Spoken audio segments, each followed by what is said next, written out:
కోట్ల రూపాయలు దేశంలో పేదల కోసం ఈ స్థాయిలో నిధులు ఏ ప్రభుత్వము కేటాయించలేదు, ఖర్చు పెట్టలేదు. ఈరోజు తెలంగాణ రాష్ట్ర ప్రభుత్వం 5,226 కోట్ల రూపాయలు పేదల వైద్యం కోసం, ఆరోగ్యం కోసం ఈరోజు మనం ఖర్చు పెట్టడం జరిగిందని చెప్పి నేను గర్వంగా మీకు చెప్పదలుచుకున్నాను. అదేవిధంగా శాఖ నిర్వహణ కోసం దాదాపుగా ఇప్పటి వరకు తెలంగాణ రాష్ట్ర ప్రభుత్వం ప్రతి సంవత్సరం యావరేజ్గా మెడికల్ అండ్ హెల్త్ డిపార్ట్మెంట్కి 13,000 కోట్ల రూపాయలు బడ్జెట్లో కేటాయిస్తే ఇప్పటి వరకు తెలంగాణ రాష్ట్ర ప్రభుత్వం ఏర్పడిన తర్వాత, ప్రజాపాలన వచ్చిన తర్వాత 21,800 కోట్ల రూపాయలు దాదాపుగా ఈ శాఖలో మనం నిధులను ఖర్చు పెట్టడం జరిగింది. ఇది మేము బాధ్యతగా భావిస్తున్నాం. ప్రజలు మా మీద పెట్టుకున్న నమ్మకానికి, విశ్వాసానికి ప్రతీకగా నిరంతరం మేము పరితపిస్తూ నిరంతరం జాగ్రత్తగా రూపాయి కూడబెట్టి ఈరోజు పేదల వైద్యానికి ఈరోజు ఈ నిధులను అందుబాటులోకి తీసుకొచ్చినాం. ఉస్మానియా హాస్పిటల్ నిజాం సర్కారు 100 సంవత్సరాల పైగా ముందు పేదల కోసం ప్రారంభించిన హాస్పిటల్, అది కూలిపోవడానికి సిద్ధమై, అక్కడ వైద్యాన్ని అందించడానికి కష్టమై, వర్షాలు వచ్చినప్పుడు హాస్పిటల్ లోపలికి వరదలు వస్తే అక్కడ పేదలకు వైద్యం అందించడం కష్టమైంది. 10 సంవత్సరాల అధికారంలో ఉన్నవాళ్ళు ఉస్మానియా హాస్పిటల్ని ఇంకొక దగ్గర నిర్మించాలన్న ఆలోచన కూడా వాళ్ళకు రాలేదు, నిర్ణయం తీసుకోలేదు. కానీ మన ప్రభుత్వం వచ్చిన తర్వాత ఉస్మానియా హాస్పిటల్ పక్కనే గోష మహల్లో 30 ఎకరాలలో 2,700 కోట్ల రూపాయలతోటి 2,000 పడకల మల్టీ సూపర్ స్పెషాలిటీ హాస్పిటల్ని ఉస్మానియా దగ్గర ఈరోజు మనం నిర్మించుకుంటున్నాం. తొందరలోనే మనం పూర్తి చేసుకోబోతున్నాం.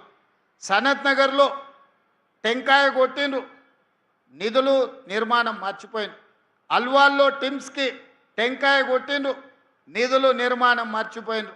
ఎల్బీ నగర్లో టిమ్స్ హాస్పిటల్కి టెంకాయ కొట్టిండ్రు, నిధులు నిర్మాణం మర్చిపోయిండ్రు. వరంగల్లో కూడా పెద్ద హాస్పిటల్ని కడతామని ఉన్నదాన్ని నిర్వీర్యం చేసి కొత్త నిర్మాణం కోసం ఉపన్యాసాలు ఇచ్చి అది కూడా మర్చిపోయిండ్రు. అందుకే మన ప్రభుత్వం వచ్చిన తర్వాత అత్యంత ప్రాధాన్యతలో భాగంగా ఉస్మానియా హాస్పిటల్, సనత్ నగర్ టిమ్స్ని, అల్వాల్ టిమ్స్ని, ఎల్బీ నగర్ టిమ్స్ని, వరంగల్లో ఉండే హాస్పిటల్ని ఈరోజు అత్యంత ప్రాధాన్యతతో నిధులు కేటాయించి నిర్మాణాలు వేగంగా పూర్తి చేస్తున్నాం. ఇవన్నీ హాస్పిటల్ పూర్తి అయితే 10,000 పడకల ఆసుపత్రులు ఈరోజు తెలంగాణలో పేదలకు అందుబాటులోకి వస్తాయి. తద్వారా పేదలకు ఒక విశ్వాసాన్ని, ఒకనాడు జానపదాలలో పాడుకునే వాళ్ళు తెలంగాణ మారుమూల పల్లెల్లో, నేను రాను బిడ్డో సర్కారు దావకానకి అని. ఎందుకంటే 100 బాధలు ఒక్క పదంలో ఒక్క ఏ కార్పొరేట్ హాస్పిటల్ కూడా మన ప్రభుత్వ ఆసుపత్రులతో పోటీ పడలేని విధంగా తీర్చిదిద్ది ఒక్కొక్క హాస్పిటల్కు ఒక్కొక్క డైరెక్టర్ను నియమించి ఆ డైరెక్టర్ పర్యవేక్షణలో ఈరోజు నిమ్స్ అందిస్తున్న సేవలకు పోటీగా ఈరోజు ప్రపంచంలోనే నిమ్స్ హాస్పిటల్కి ఎయిమ్స్తో పోటీపడి సేవలు అందిస్తున్న గుర్తింపు ఉన్నది. రాబోయే రోజుల్లో వీటన్నిటిని కూడా ఆ స్థాయిలో నిర్వహించి వాటికి అవసరమైన నిధుల కేటాయింపే కాదు, వాటిని నిర్వహించడంలో ఏ అపోలో, యశోద, ఏఐజీకి వెళ్తే ఎంత పరిశుభ్రంగా ఈ హాస్పిటళ్లను నిర్వహిస్తున్నారో రాబోయే రోజుల్లో ఈ హాస్పిటల్స్ని కూడా అదే స్థాయిలో నిర్వహిస్తాం. వాటి మీద ప్రత్యేకమైన కార్యాచరణ తీసుకోవాల్సిందిగా మా సిబ్బందికి అందరికీ నేను సూచన చేస్తున్నా. ఇక్కడికి వచ్చే వాళ్ళకు ఉచితంగా భోజనం, ఉండడానికి అటెండెంట్స్, పేషెంట్లు వెంబడి ఎవరైనా వస్తే వాళ్ళు బయటికి వెళ్ళి హోటళ్లలోనో లాడ్జిల్లోనో ఉండడం కష్టం, ఇక్కడ ఉండే పేషెంట్లను చూసుకోవడం ఇబ్బంది. అందుకే ఇక్కడికి పేషెంట్లతో పాటు వచ్చే వాళ్లకు డార్మెటరీస్ ఇవ్వాలని, అదేవిధంగా క్యాంటీన్లో మంచి ఫుడ్ ఇవ్వాలని, ఇతర వసతులు కూడా వాళ్ళకి ఇవ్వాలని అవసరమైన నిధులను మంజూరు చేయాల్సిందిగా, సూపర్ పీజీని కూడా ఇక్కడ శాంక్షన్ చేయాల్సిందిగా, నర్సింగ్ కాలేజెస్ ఇక్కడ ఉంటే 60-70% పేషెంట్లకు మా నర్సులే సేవలు అందిస్తారు. ఆ పైన వాళ్ళకే డాక్టర్లతో అవసరం ఉంటుంది. 70% పైగా ఆసుపత్రికి వచ్చే పేదలకు వైద్యాన్ని మా నర్సింగ్ సోదరిమణులే సేవలు అందిస్తారు. పైనుండే 30% డాక్టర్లు సూపర్ స్పెషాలిటీ డాక్టర్స్తోనే అవసరం ఉంటుంది. అదేవిధంగా నేను మెడికల్ అండ్ హెల్త్ మినిస్టర్ గారికి ఒక సూచన చేస్తున్నా. ఈరోజు మనం ఆరోగ్యశ్రీలో కానీ సీఎం రిలీఫ్ ఫండ్లో ప్రైవేట్ వాళ్ళకే ఎక్కువ నిధులు ఇస్తున్నాం.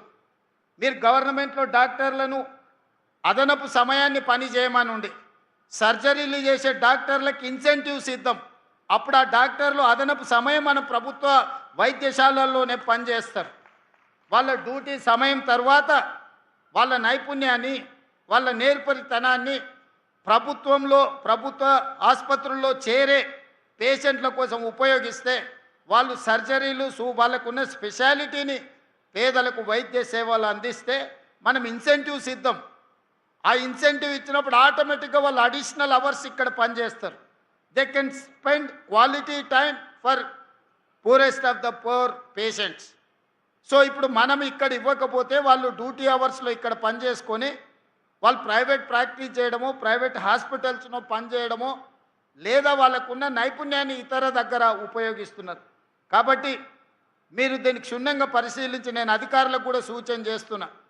సూపర్ స్పెషాలిటీ ఉన్న డాక్టర్స్ని if they spend additional time, if they are going to serve additional time in our hospitals, we have to appreciate them, we have to give incentives them through this Arogyasri or CM Relief Fund. So ఈ విధంగా ఈ శాఖను ప్రక్షాళన చేసుకొని ప్రజలకు విశ్వాసం కల్పించి ప్రజలకు ఒక నమ్మకాన్ని అందించి మాకు కష్టం వస్తే తెలంగాణ రాష్ట్ర ప్రభుత్వం ఉన్నది, మమ్మల్ని చూసుకోవడానికి తెలంగాణ ముఖ్యమంత్రి రేవంత్ అన్న ఉన్నాడనే భరోసా మీరు కల్పించాలి. పేదలకు నమ్మకం విశ్వాసం కల్పిస్తే మన జన్మ సార్థకమైనట్టే. విద్యార్థులకు నర్సరీ టు 12th వరకు విద్యను అందించి 12th తర్వాత సాంకేతిక నైపుణ్యాన్ని అందిస్తే మనం ఏ వెల్ఫేర్ స్కీమ్ వాళ్ళకి ఇవ్వాల్సిన పని లేదు. వాళ్ళే సొంతంగా బతుకుతారు. ఈ దేశంలోనే కాదు ఇతర దేశాలలో కూడా సేవలు అందిస్తారు. లక్షల రూపాయలు సంపాదించి వాళ్ళ కుటుంబాన్ని ఆదుకునే ప్రయత్నం చేస్తారు. ఎవరు కూడా ఇష్టంతో సంక్షేమ పథకాలను తీసుకోరు ప్రభుత్వం నుంచి ఉచితంగా. కష్టం వచ్చినప్పుడు మాత్రమే సంక్షేమ పథకాలను ఉచితంగా తీసుకోవాలని ఆలోచన చేస్తారు. చాలామంది ఆత్మగౌరవంతో బ్రతకాలనుకుంటారు, కష్టపడి బతకాలనుకుంటారు, విద్య నేర్చుకొని సాంకేతిక నైపుణ్యాన్ని నేర్చుకొని సమాజంలో గౌరవం పొందాలనుకుంటారు. ఆ అవకాశాలు ప్రభుత్వం కల్పించలేనప్పుడే, ప్రభుత్వం అందించలేనప్పుడే సంక్షేమ పథకాల కోసం ఎదురు చూస్తారు. సంక్షేమ పథకాలను తగ్గించాలనుకుంటే సర్వస్వతంత్రంగా వాళ్ళ కాళ్ళ మీద నిలబడే విధంగా మన విధానాలను మనం అమలు చేస్తే ఏ ప్రజలు కూడా ప్రభుత్వం నుంచి ఉచితంగా ఆశించరు. అందుకే ఈరోజు మనం ఈ విషయాలకు సంబంధించి nursery to 12th class breakfast, lunch, education, school kit ఇవన్నీ ఇవ్వడంతో పాటు నాణ్యమైన విద్యను అందించాలి. 12th తర్వాత సాంకేతిక నైపుణ్యాన్ని మనం అందించాలి. దాని మీద పూర్తి స్థాయిలో మా సహచర మంత్రులు సమయాన్ని కేటాయించి ప్రజలందరికీ వివరించి ప్రభుత్వము పేద ప్రజల కోసమే పనిచేస్తుందనే నమ్మకాన్ని కలిగిద్దామని మీ అందరికీ విజ్ఞప్తి చేస్తూ, నిన్న మన ఒక ఆయన ఇక్కడికి వచ్చిపోయాడు. ఈ విషయాన్ని కూడా మీతో పంచుకోవాలి. సనత్ నగర్ ఎమ్మెల్యే గారు వాళ్ళ పార్టీ నాయకుడిని మనం పూర్తి చేసి ప్రారంభిస్తున్నామంటే ముందుగానే ఎట్లయినట్టు మనం రివ్యూస్ చేసినప్పుడు